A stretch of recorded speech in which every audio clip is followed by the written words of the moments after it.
from Houston, Texas, United States of America. This is Smart Madu Ajaja, the anchor of Nigeria Now at ONN and the Nightingale Radio International, and the convener of Open Nigeria and Africa Unites. Great morning. How are you doing? I hope everybody is doing well. Well, please, we are going to be talking about something very important to Nigeria and Africa, and by extension, the world. Why the best? Why the best has never led Nigeria and may never lead Nigeria. Nigeria is a very beautiful edifice of a country, but sadly founded on a fraudulent foundation that we must demolish to make the country work. Nigeria has some of the best brains on the surface of this earth. Yes, scattered all over the world. But Nigeria is led by its worst. And the origin of the worst being in charge of Nigeria started at independence. And a byproduct of the way the amalgamation was conducted, amalgamation of the country in 1914, that involved only six individuals. Yes, only 6 individuals were supposed to be part of the proposed country, in a country that was supposed to last for 100 years, for the country or the people to study themselves to see if they could live together. But sadly, these 6 Nigerians were from majorly 2 ethnic groups. They were the elites of Nigeria at the time, frontline elites, with connection to the imperial British oppressors. Yes, that came to establish a plantation, for purely raw materials and cheap labor after the abolition of slavery. In a nutshell, Nigeria was founded as a plantation of slaves in their own land. And when that happens, the best will never be. You have to be a rogue to administer a plantation.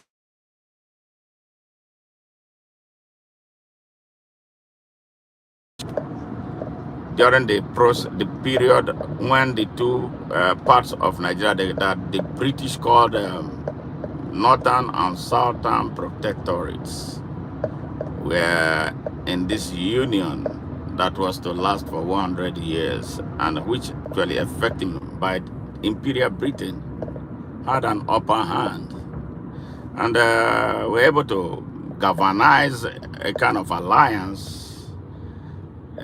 for that period, leading into independence and to where we are right now. If you look at the historical markers of Nigeria, you see these imprints there. It has not gone away. Never went away. Yes. And this is what must change for the country to move forward. What's going on here? This trajectory is what must change for the country to... Yes. I don't know, there was a glitch there. So let me play back what I said earlier. The trouble of Nigeria started with this amalgamation treaty that was signed by six West Africans to unite 2 protectorates that they called the Northern and Southern Protectorate, which later became the state of Nigeria that we are, the struggling state of Nigeria. It was a fraud. And it was a plantation, an imperial slave plantation, established on the soil of Africa after the abolition of slavery by those who perpetuated 400 years slavery after the 700-year Arab slavery of Africa. Sad story. 1,100 years in all. And to be a slave driver, you don't have to be a good man. You don't have to be a man of conscience. So 6 Nigerians, 6 West Africans, the earlier elites at the time from their chosen tribes, majorly 2 tribes, 2 Yorubas, 2 Fulanis, 1 Kanuri, that was the Shehu of Barano at the time, and the Obong of Calabar. I think that's a Pibio and Efik. But majorly, the arrangement was dominated by 2 ethnic groups, elites from 2 ethnic groups, the Yoruba tribe and the Fulani tribe. Fulani minority tribe with connection to Otmadan Fodio, who came from somewhere into that enclave and then assaulted the Hausa land, seized all their thrones, took all their lands, killed as many Hausa people as he could, dethroned all their kings, and installed his followers, yes, as leaders and kings in Hausa states. And at this time, they had already had an arrangement with Imperial Britain. Britain knew what was happening and perhaps aided the destruction of Hausa land, through, arming the Fulanis to do what they did in that region. Again, this is history, the history of Nigeria that we must tell, and the genealogy of the travesty and the tragedy of leadership in that country. This amalgamation continued until was carried into independence on October 1st, 1960. Yes, and in my broadcast yesterday on Facebook, I stated exactly one of the things that happened. Nigerian independence declaration was delayed for 3 years because some people that call themselves the North, to the exclusion of the rest of Nigeria, decided that they were not ready. So they were given 3 years. But during these 3 years, they were receiving tutorials from Britain about how to seize Nigeria and put the country in the worst shape that it is in right now. So at independence, 1959 election was rigged in their favor. The people who never were part of serious agitation for independence were handed Nigeria as a package because they were going to be the easier people to deal with. Yes. And because of the union they have had with the elites, from the few elites from the Yoruba tribe, they were able to come together and bring the country to the ruins it is. And during the amalgamation or prior to the amalgamation, no other ethnic nationalities, not 50, was involved in the treaty signing. So I am not, my ancestors were not part of this, yes, to what became Nigeria. The Hausas were no signatories. The Igbos were no signatories. The thieves did not sign. The Urobos did not sign. The Idomas did not sign. The Barons did not sign. All other ethnic nationalities that made up what became Nigeria were not signatories to the arrangement. And that effectively made Nigeria a fraud right from day one. Pre-independence, and immediately at independence, Nigeria has been a fraud. Beautiful fraud, beautiful expanse of land, nice landscape that we must make right. Yes, when there is a fraud, what happens? The people decide what to do to correct that fraud. And that is what we must do. And that is what some people have been resisting. And that's the reason some people, of the Fulani tribe, have decided to shoot up the country. So they don't want the Nigeria to be renegotiated with all ethnic nationalities right down inside Nigeria to be a part of the new Nigeria, because they know that when that happens, the undue advantages that were awarded to them by Imperial Britain, for them to continue to emasculate the country, we die. So that's the reason we have had the problems. We are having the problems we're having right now. But the subject of discussion is why the best has not and may never lead Nigeria. So at independence, they set up all this craziness after they rigged the election and that power to those who did not win an election. And the dysfunction started on day one. On day one, Amadu Bello,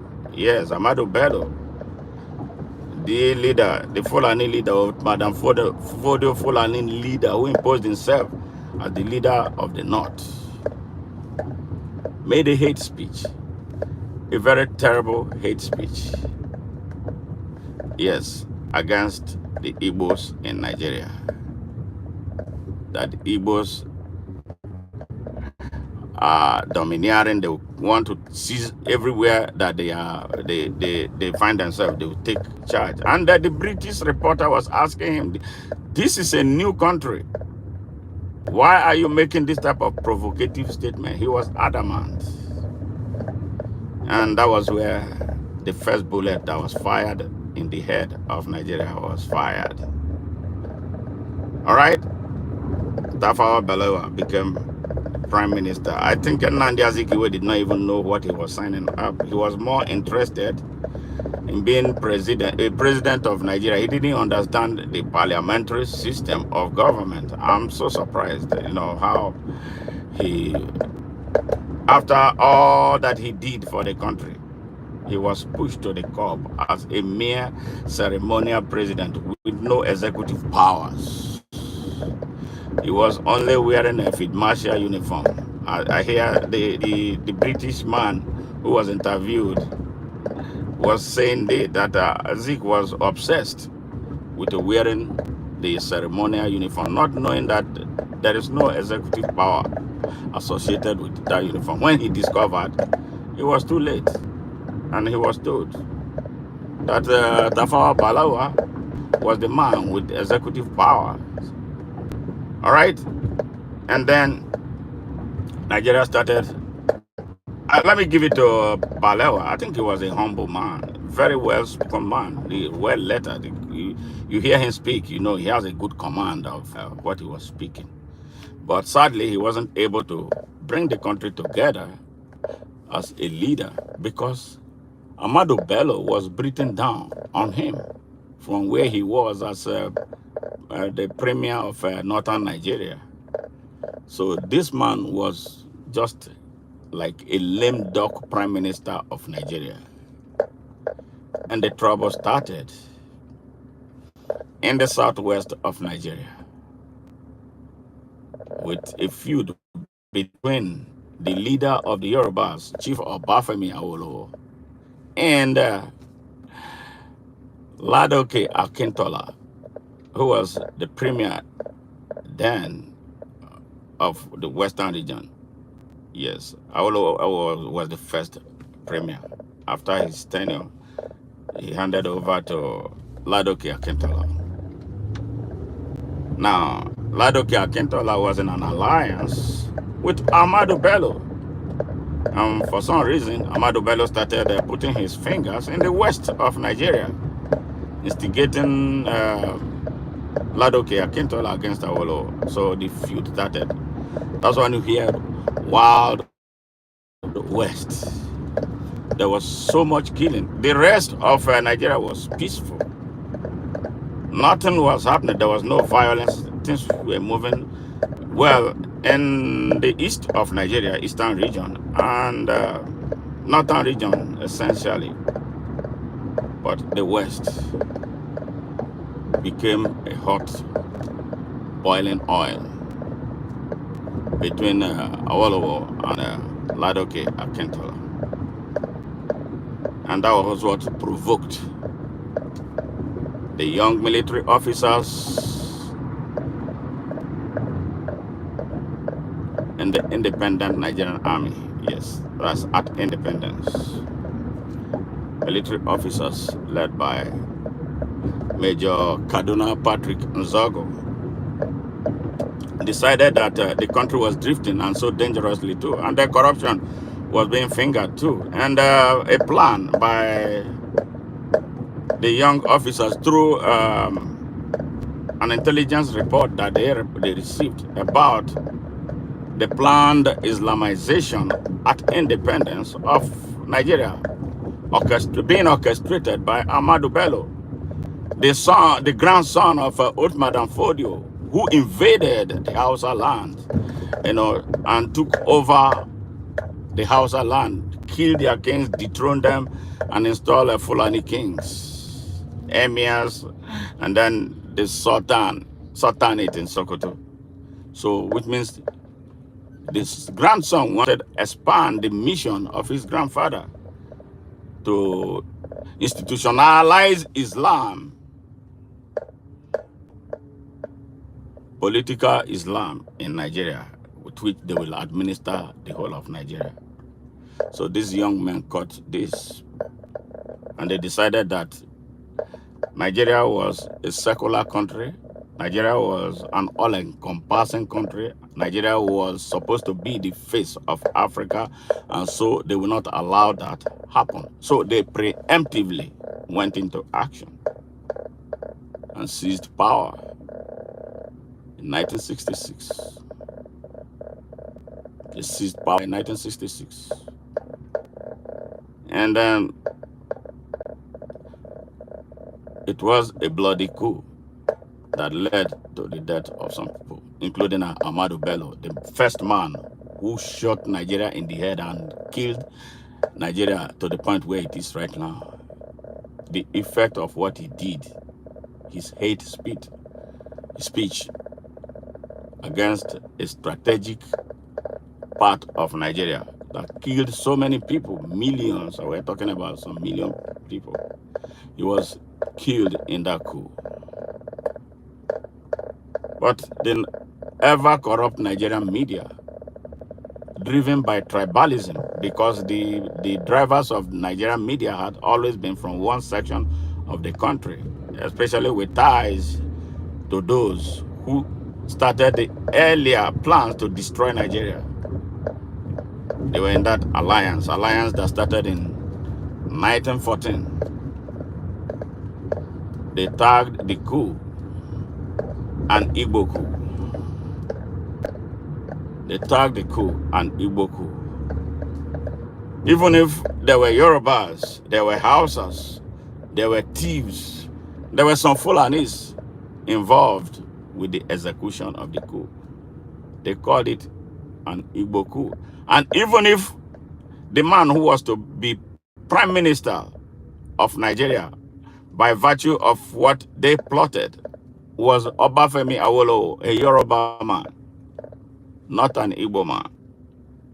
Power was never to be given to Nnamdi Azikiwe. In fact, Nnamdi Azikiwe was one of those earmarked for death, but somehow he escaped. But you know, the Nigerian media, the narrative they brought was that Azikiwe was pre-informed to escape, because he was an Igbo man. One of the ringleaders of the coup, Ademoyega, is a Yoruba man, and many other Yorubas were involved in the coup. But the Nigerian media, sponsored by their leads from the political class, the tribalized political class, did have done everything since then to shove it down the throats of Nigerians that coup was an Igbo coup, that obviously it never was. The Nigerian army was not an Igbo army, it was Nigerian army. And I don't see any reason the Igbos would come together as a tribe to want to plan a coup to upstage the Nigerian government, a government that they have been part of. Ceremonial vice president was an Igbo man. The Senate president at the time was an Igbo man. So what use, of what benefit would it be to the Igbo people to organize a coup against a government in Nigeria? But that's the narrative they have been pushing down the throats of Nigerians for as long as it has lasted. And this is the reason why some of us who understand the history very well, not as watchers, as some people who experienced it, have decided to come out to set the record straight. And this is for the benefit of the younger generations, younger generation of Nigerians. Histories are not always very beautiful. Historians are not supposed to be paparazzis who will catch only the exciting, beautiful moments.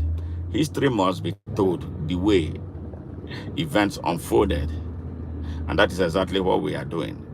We are not doing what we are doing in order to be eulogized. We are not doing it from any tribal standpoint. We are setting the record straight so that our younger people, our younger generation, will learn the true history of Nigeria. And for our global audience, it may shock you to hear that history has been taken off of the academic curriculum, yes, in Nigeria, by those who don't want the roles they played and the roles of their forefathers in the destruction of Nigeria. How can you remove the study of history from the academic curriculum of a country? So you might wonder why young Nigerians are lost. They don't know who they are. If you know your history, then you would know where you are coming from. Majority of young Nigerians today do not know their history. They don't know who they are. And that is responsible for some of the behaviors that they exhibit everywhere they are on earth, including on the soil of Nigeria. And that is why criminals lead them and they think it's okay. They have never seen any good example of leadership. So that coup took place. And then where we are, there was a counter coup that looking at the way things were going, the young coupists decided to give power to Agui Ironsi, the oldest, the highest ranking military officer at the time. So he did something to try to unify the country. Looking at the situation, things were, this national security in the country was not at its best. So he did all he could to bring the country together. But within 6 months, something happened. A tribal counter coup was hatched, and Agui Ironsi was murdered. All right. So Nigeria started losing ground from there. And then they brought Gowon from the United Kingdom, where he was part of the coup, even though he denies that he was never part of it. Gowon, with no experience in leadership, with absolutely nothing in his head, was made the head of state of Nigeria.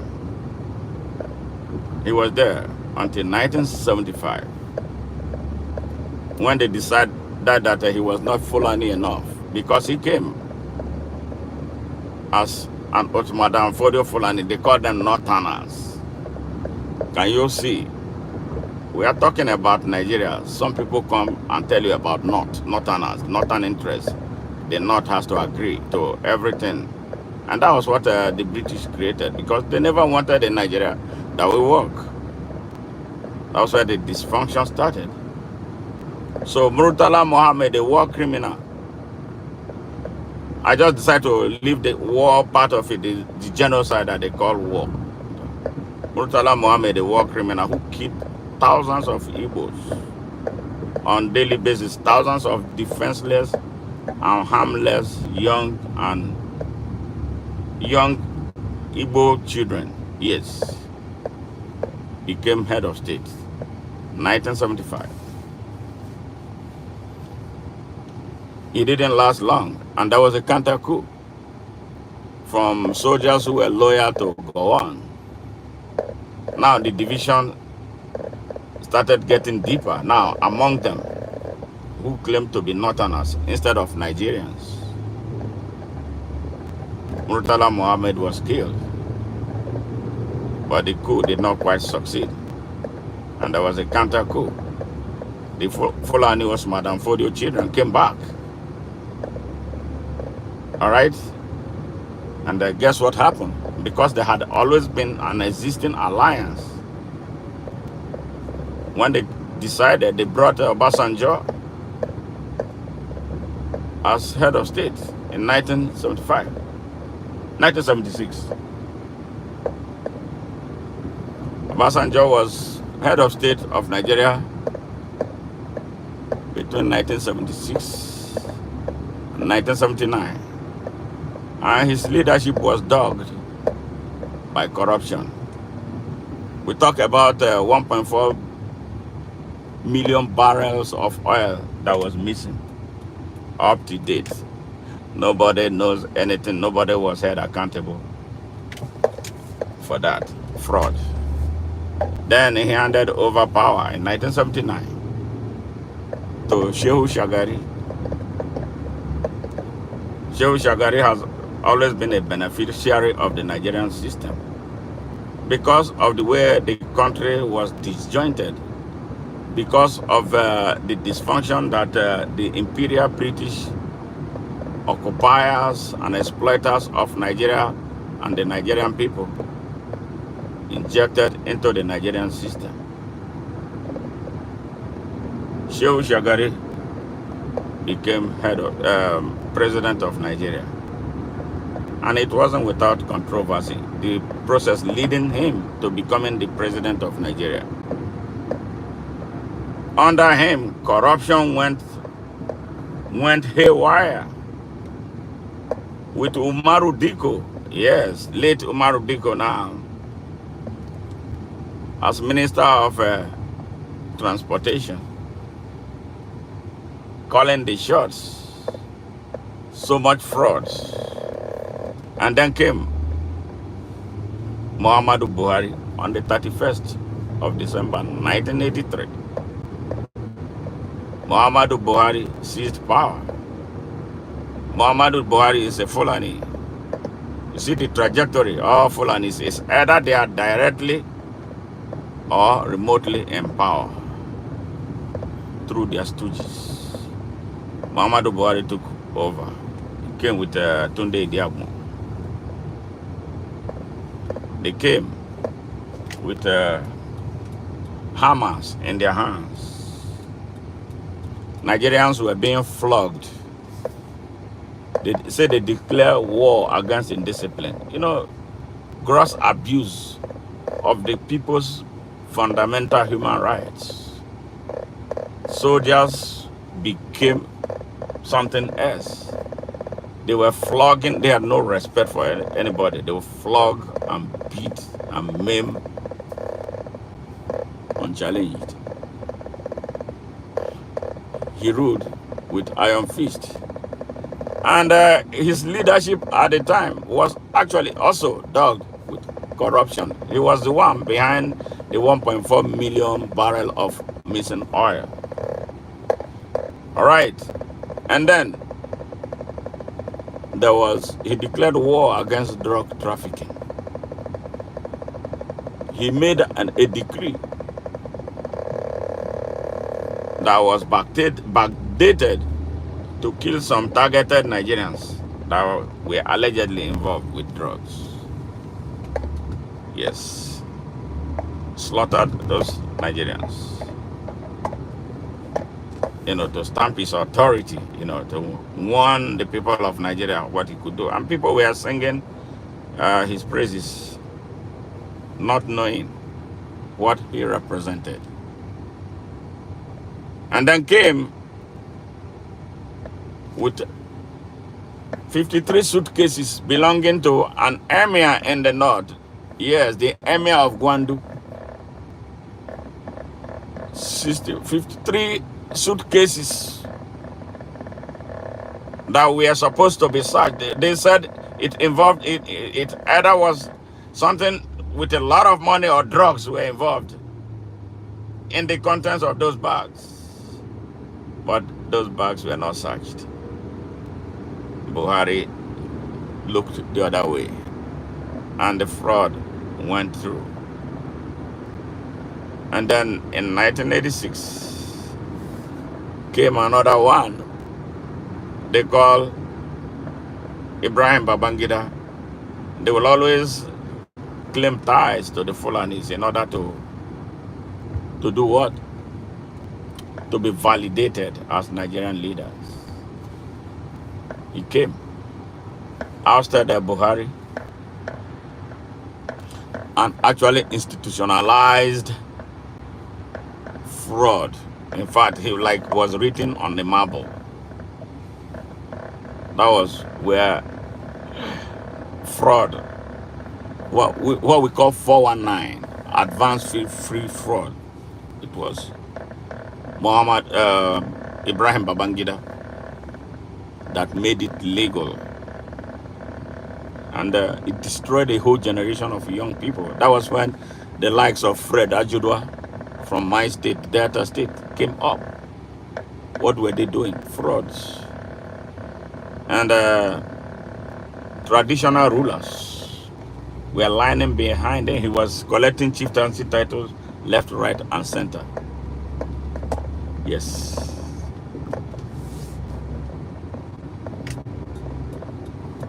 Did you see any of this as any leader that had a vision for his country? No, they did not. None of them had a vision for the country. And all of them were either directly or remotely Fulanis. But Madam Fodio Fulanis, let me be very, very specific.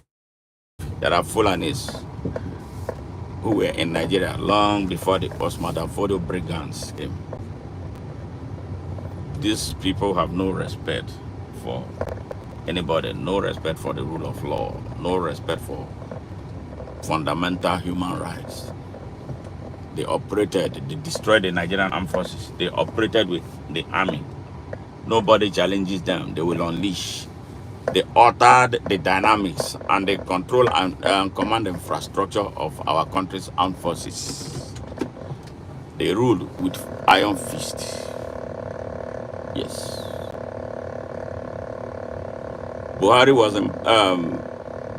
Babangida was in power for nearly 8 years. Yes.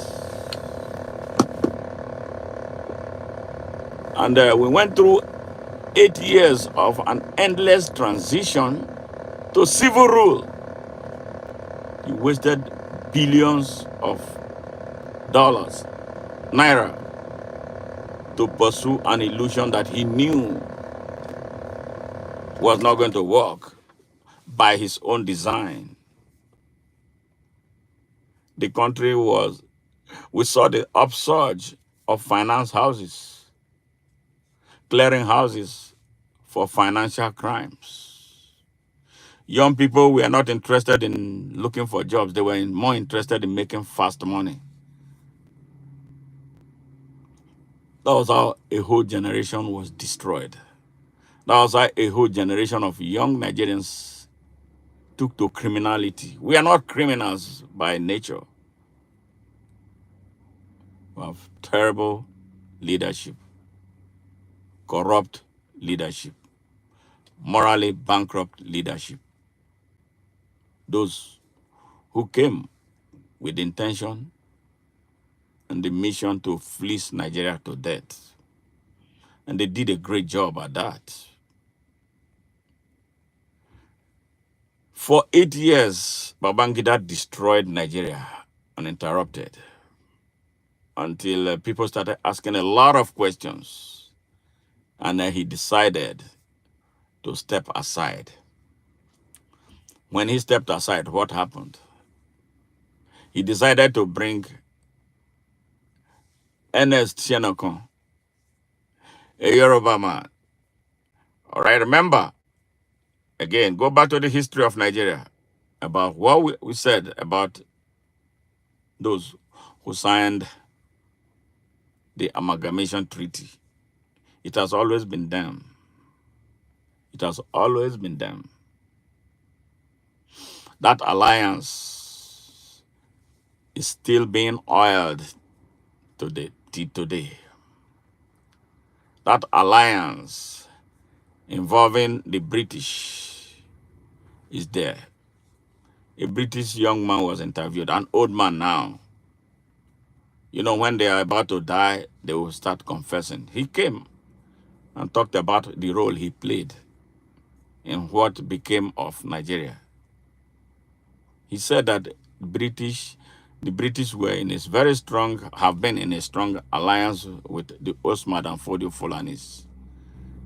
And the British, they keep to their allegiance. And that is what must be broken for Nigeria to be set free. So at any time in history, they will always go back to that alliance. Yes. And for those Nigerians who want to deal with the issue of Nigeria, confront with this trouble that we are dealing with open minds, you must understand that this is our history that we must tell. I am not doing this because I hate any tribe. I don't hate the Yorubas. I don't hate the Igbos. But I have a serious problem with their elites who have become a generational uh, problem to Nigeria. At any time, they will always connive with Fulani elites, dubious Fulani elites, with ties to Osman and Fodio. We are not afraid of saying it.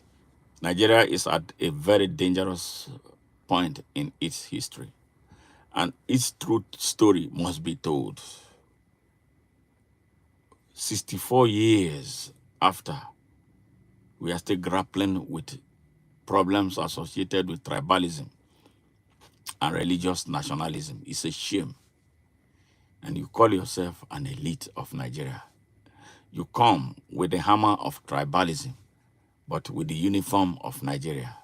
You are not Nigerians. And it is you that I'm talking about. So Babangida chose Ernest Shenokon. Yes, from the tribe, from the elitist,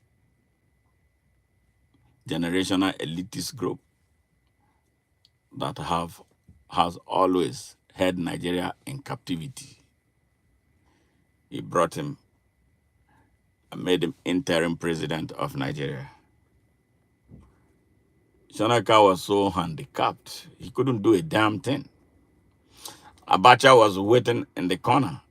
Abacha that he should have retired if he was serious about what he was doing was in the corner. It wasn't a few months. A few months later, Abacha stepped in and easily pushed Shanaka away to become the head of state of Nigeria. And during which period, he walloped the country's treasury. And actually now was on his pathway to becoming a civilian president. With the country's 5 political parties at the time, yes, with the country's 5 political parties at the time, declaring him their presidential candidate. This happens only in Nigeria. You see why Nigeria is stuck? How mischievous people can be. And prior to that, let me backtrack a little bit. I missed out a very important part of this. There was an election. There was an election that Babangida organized using the simplest tools, the creative ingenuity of an Igbo man, Professor Nwosu. He did what they call option A4. Nigerians, for the very first time, exercised their franchise in one of the most beautifully conducted elections. It wasn't electronic. It wasn't a ballot system. It was Nigerians lining up behind a candidate of their choice. Yes, it was the Nigerians lining up behind candidates of their choices. It was so seamless. It was so clear. And when the results were announced, it was announced right on the spot with everybody involved, with no debt, no atom of debt, no toggery. People, I don't know why Nigeria should actually be investing on electronic voting. The people came out with their conscience. I don't know if anybody bought votes. I'm not sure. Because it was a reflection. The people knew who their true leaders were, and they lined behind them. People who grew up with you, they knew about your abilities. They knew about your competency and content of character. Who wants to identify with a criminal? Nobody will want to identify with a criminal. So the people lined behind their best. And sadly, when it was all over, and the winner, Abiola, was known, even though he wasn't the best of Nigerians, but you could not controvert his election. He won the race, and his opponent admitted that he won. We were expecting that Nigeria would turn a new page, but sadly, Babangida annulled the election. And as we speak, no reason has been advanced for that annulment since 1992, between 1992 and 93. Yeah, that was after that. Then after the annulment, that was how he brought Shonekon. Shonekon, Yoruba man. Abiola was a Yoruba man, and they said they wanted to placate the Yoruba people and not placate the people of Nigeria with the winner of the election that they labored to elect. All manners of craziness came into play. You see why Nigeria is stuck? And then when Abacha pushed off Shonekon, he became a maximum ruler. And then put himself in a position to become the country's president, with 5 of the country's political parties taking turns to make him their presidential election, just like what Idi Amin did in Uganda. You can't, as a Nigerian, then I was like, can this be happening in Nigeria? But yes, it happened. It happened. 1995, it happened.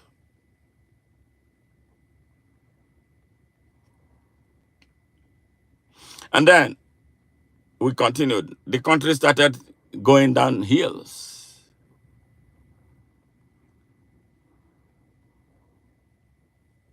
Until the United States came. They said they wanted to broker peace between Abiola and Abacha. Unfortunately, Abiola died in very difficult to understand circumstances. He died, he slumped and died.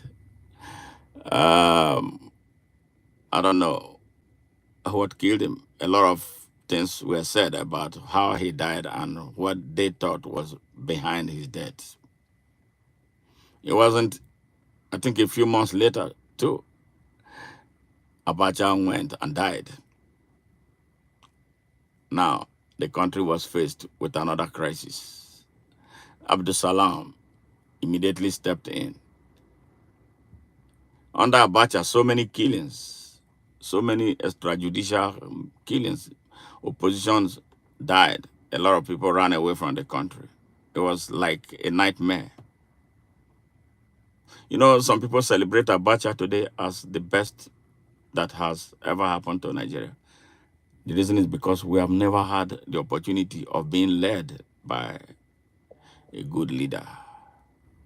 And we are not going to have it until Nigerians decisively do something about what is happening in their country. So with the demise of Abacha, Abdul Salam came. This man wiped out the country's external reserve. Yes. And then he started his own transition. That's how they brought Obasanjo back. Yeah, Obasanjo was jailed by Abacha because they claimed that there was a coup, that they were planning to oust Abacha, and Obasanjo was behind it. He was in Denmark at the time. I think it's an international connection because he's not a good man too. We're the one who gave him the boldness to return to Nigeria. So as soon as he returned, he was arrested. So that was where a lot of pressure on Abacha came, and against the conspiracy and all that, many things happening in quick successions led to his death. And Obasanjo was released from jail and made president of Nigeria. Yes, by force. He did not win an election. He didn't win his party's primary election. A woman that formed the PDP, that people thought was going to be a better leader, was edged out. Yes. Why? By the default of the alliance that started in 1914. And because he was an Igbo man. This is Nigerian story. It is true. Those who are driven by tribal and religious bigotry will disagree with me.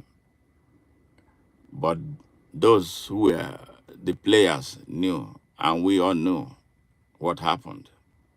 This alliance, elitist Fulani and the Yoruba alliance, must be broken in Nigeria. That is the biggest change. People are afraid of talking about it, but I'm going to say it. I will continue to say it. Yoruba people are very good people. I have some of my best friends are from there, and they understand where I come from when I talk passionately about Nigeria. They are not in the mix of it. It's an elitist thing. Yoruba elites are a serious threat to the unity of Nigeria, with the exception of a few. Some young, new Yoruba young men like Dele Farotimi and David Honden, they have put their lives on the line to rescue Nigeria. Those are exceptional Yoruba young people. But they are older generation of elites like Bode George, Obasanjo, and all of them, they are not good. If you want to know that Obasanjo is actually responsible for the removal of the study of history in Nigeria, it will shock you. It happened under his watch. And for whatever reason, we don't know. I was talking to a young man yesterday. He started giving me a lowdown of what happened. Yes. How he plunged our country in darkness, that our young people will not know their history. I don't know what reason, was behind that.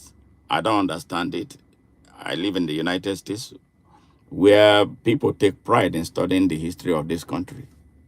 And then when you see them give the rendition of the U.S. history, you want to love to go back and study history. But in Nigeria, no. History is a taboo right now. And that is why some of us have taken the challenge of telling the history of Nigeria, documenting it for future generations to know. Obasanjo is a wicked man. He pretends as a patriot and a Pan-Africanist. Why he's one of the biggest hypocrites that have come out of Africa. He's respected so much in Africa by those who do not understand who he is and the damage he caused. He would have been a bigger person than Mandela if he was truly an honest person. That man is not a good man.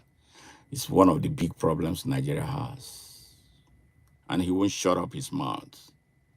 I don't know why people respect him for all that he did to ruin Nigeria. Now he became president for 8 years and actually wanted more. He wanted to become the next Bokassa. Somehow, his greedy compatriots, in the business of killing Nigeria, were able to make it impossible for him. I'm talking about one of them, the one who led it, Atiku. Yes, a Fulani. Oh. So, that's how the country returned to what they call democracy in 1999 through Obasanjo from jail to presidency. One would have thought that he would make the best to undo the damage of the past that he was a part of. But he did an opposite. When he was about to leave, like in anger, he decided to give Nigeria. Yes, usually when they are leaving, they are the ones who will present the next president of Nigeria. I've never seen a thing like that. So we are joking in that country. He presented a good man, but a sick man who was suffering from end-stage renal disease. I'm talking about Yaradua. Yaradua was not even able to attend some of the campaign rallies. I remember on one rally occasion, he was in Germany sick. And then Obasanjo had to call him, Umaru, are you well? He was answering him from his sick bed in a German hospital. Yes, during a campaign in Nigeria. Somehow, he was smuggled in to the presidency of Nigeria through a fraud. The guy was an honest man. He came to say and really, apologize to the people of Nigeria. He was a conscientious man. I wish he was well enough, relatively okay to lead Nigeria. I believe perhaps if given a chance, he would have done a better job than the rest of them. He confessed that the process that brought him was fraudulent. Fraudulent through the involvement of James Ibori, the governor of my state at the time, a criminal who was caught shoplifting in London, yes, and deported to Nigeria. Nigeria has suffered seriously. Funded the presidential campaign of Umaru Yaradua with money stolen from the coffers of the Delta state government. Yaradua confessed, but it wasn't 2 years until then he died. He was sick, and Nigeria went crazy. The vice president, Jonathan Goodluck, at the time, was not given the opportunity to act as the acting president of Nigeria. It took so much. Even after perhaps Yaradua died, we were still being misled that he was alive. Even heads of religious organizations, I'm talking about Christian Association of Nigeria and the Jamaatul Natul, whatever Islam they call them, they went there and came out to lie to the people of Nigeria that Yaradua was doing well. Yes. When they brought him back into Nigeria, they switched off the light at the Nnamdi Azikiwe International Airport. Why did they have to do that? Until they were forced to declare that he was dead. Now the problem of succession started. Constitutionally, when a president dies, who takes over the reins of power? The vice president. But in Nigeria, no. Some people, they call themselves criminals that call themselves northern leaders, northern emirs, northern this, northern that. We are scheming to bring another one of them to become the president of Nigeria through an unconstitutional means. And David Mark, the Senate president, corrupt Senate president, criminal, was there in support of them because he believed he was a Natana. Right? David Mark, criminal, corrupt man. Corruption everywhere in Nigeria. Everybody is corrupt in Nigeria as we speak now. And everybody is a victim. So we had to force. Did all we could. Until they put the vice president, Jonathan Goodluck, another disgusting failure, through what they call doctrine of necessity. That was how he became president.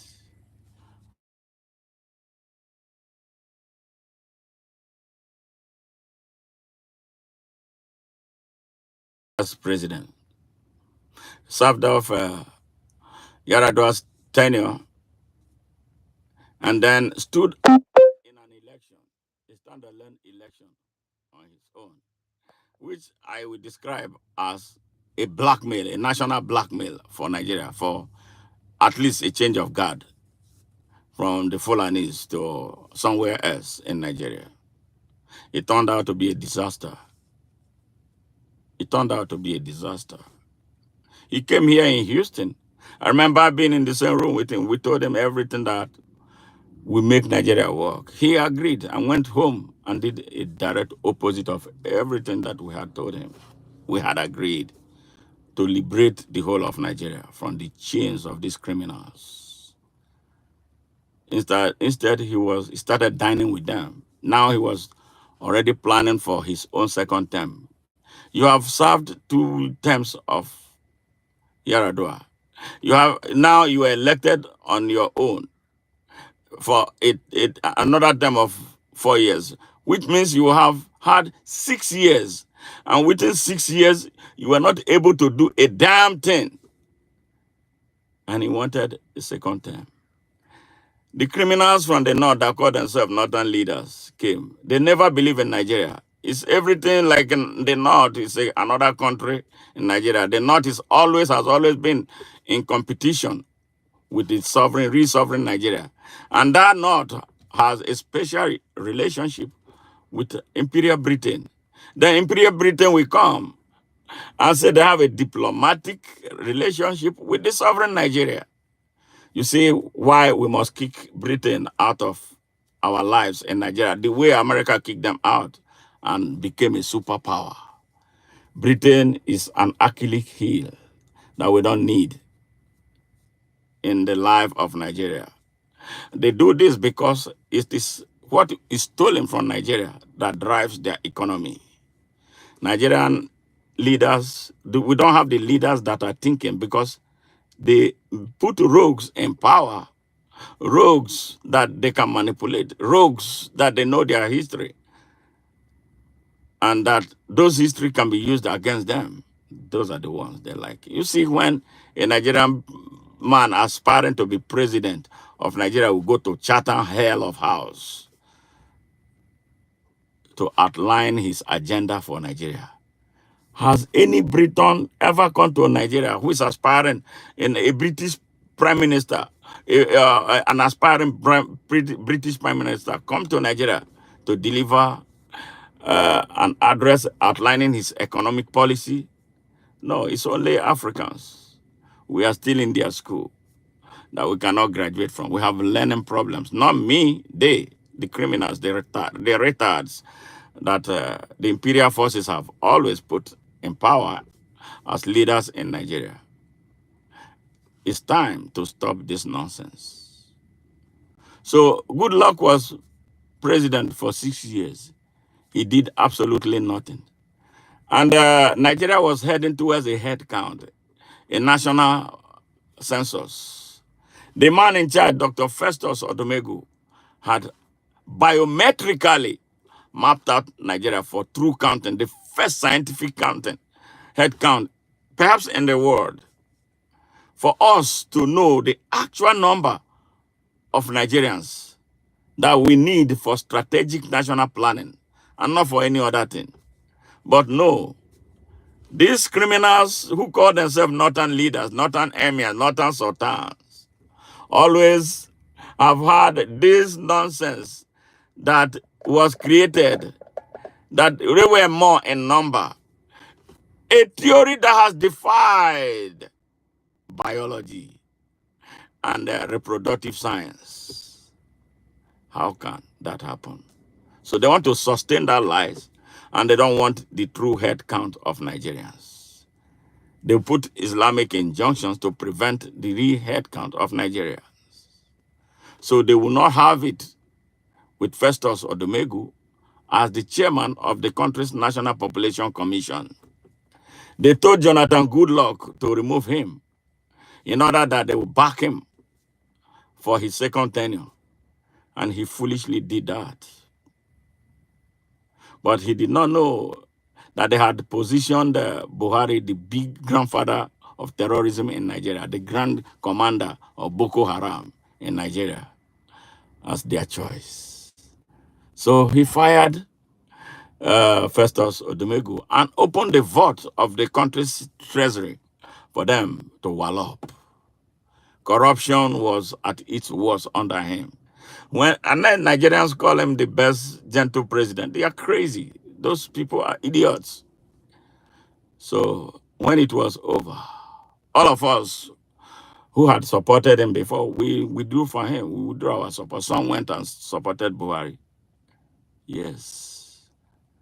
Who came with the mantra of saving the country from Boko Haram without not knowing that he was behind them.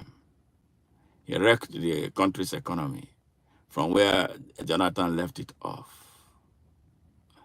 and was there for another 8 dangerous killer years, during which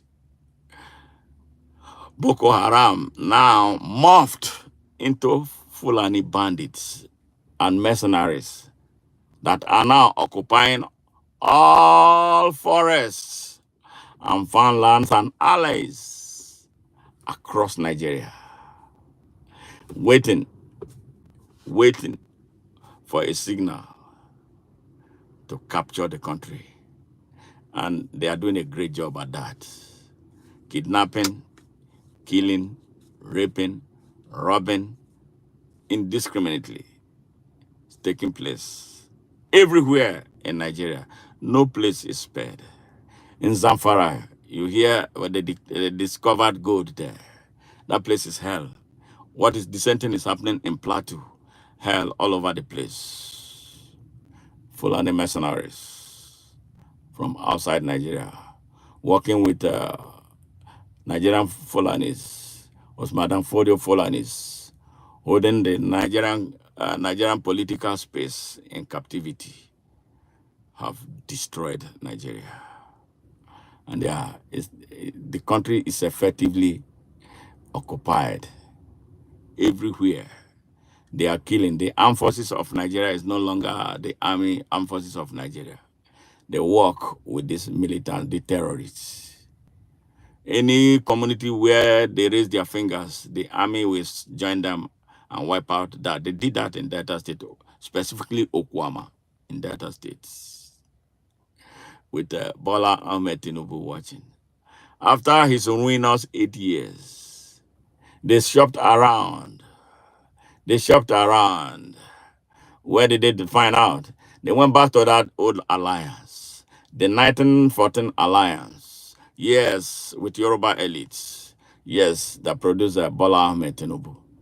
All right, and if you listen to what El Rufai said in an 11-minute video that he released, how they united with the Yoruba elite, especially the Muslims, to bring Bola Ahmed Tinubu as a candidate that they must push to become the president, to formally, institutionalize an Islamic political leadership across Nigeria. He said it.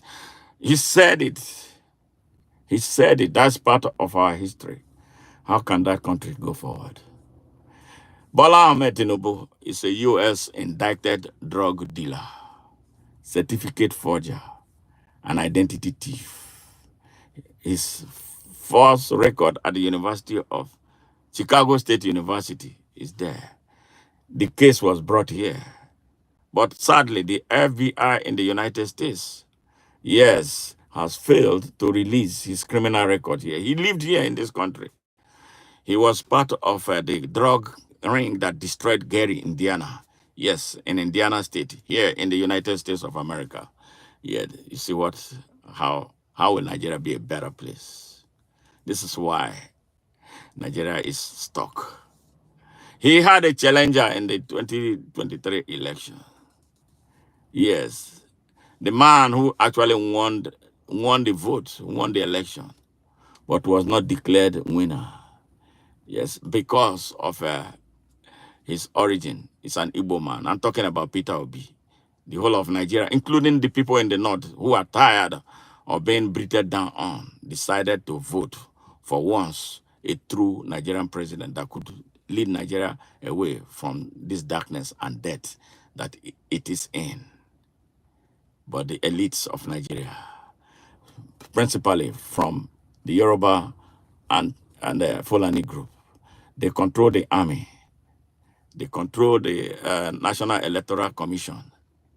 They control the judiciary, well positioned to wreck Nigeria. By the middle of the night, he was declared winner. And things moving so quickly, he occupied the defense house.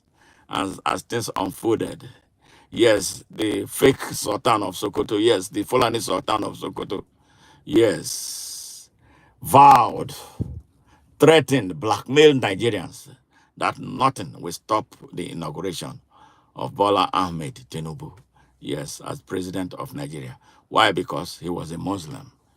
He told the mostly repressed Muslim communities in the north of Nigeria that the battle to bring Bola Ahmed Tinubu and Kashim Shettima, yes, a terrorist with link with Boko Haram, in whose house the bombers of the United Nations building in Abuja in 2011 was arrested. Yes, we arrested. He told them that it was a war between Christians and Muslims in Nigeria, and that the Muslims must unite against their own. And that was how they have what they call Muslim tickets. That's how two Muslims are wrecking Nigeria. Two Muslims, prior to this time, one idiot they call a Gumi, a terrorist, the speaker, the mouthpiece of terrorists in Nigeria, has stated that the Christians in Nigeria, a Christian leader in Nigeria was incapable of securing Nigeria. Look at Nigeria in the hands of two hypocrites who are Muslims. Nigeria is in tatters. Nigeria is about to die, but we must not allow it die. That is why I call on my fellow compatriots, join me at Open Nigeria for a battle against the Nigerian system. We can demolish that system and take our country back. Thank you very much for listening. And this is why Nigeria is where it is. Nigeria will never see good leadership through a good Nigerian unless the people of Nigeria stand up now and act. People are hiding. People are so afraid because they use the army. They use all instruments of violence. They abuse the might of our state to wreck and repress Nigerians. Yes, Nigerians are very corrupt, and the corruption has gone to the grassroots level, and that makes our fight most difficult. But are we going to give up? No, we will not. Nigerians, you listen to me, you hear me, and you don't wake up, your country will die. And when it dies, you will die in droves. This is not a joke. The people occupying Nigeria are not joking They are there on a very special mission. And the mission is to occupy and take Nigeria and kill off the Nigerians and change the population demography of Nigeria and change our ways of life. If you are still listening to those corrupt traditional rulers, most of whom should be dethroned, you are wasting your time. Didn't you see when there was trouble, about to be serious trouble for Buhari, Bola Tinubu? He called them and gave them money. That is how Nigeria is. Nigeria is a down, corrupt country. I am from Nigeria. I'm a proud Nigerian, very proud. I'm not corrupt. I don't do what they do. But I want the best for that country. It's either we make it work or we dissolve that country. But I want a Nigeria that will work because I'm looking at the bigger picture. I'm looking at Africa as it affects Nigeria. I'm looking at every day I see the vision of our founding fathers who saw all that is happening to Africa right now.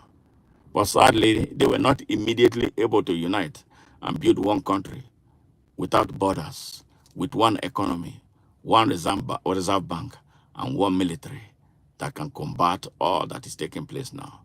But all hope is not lost. We can reclaim Nigeria and make Africa great. God bless you. Please do share my message if you agree with what I'm saying. But everything I have said is inspired and they are true about Nigeria. Share our message, subscribe, and bring your friends on board to subscribe to our growing channel. God bless you, and I love you.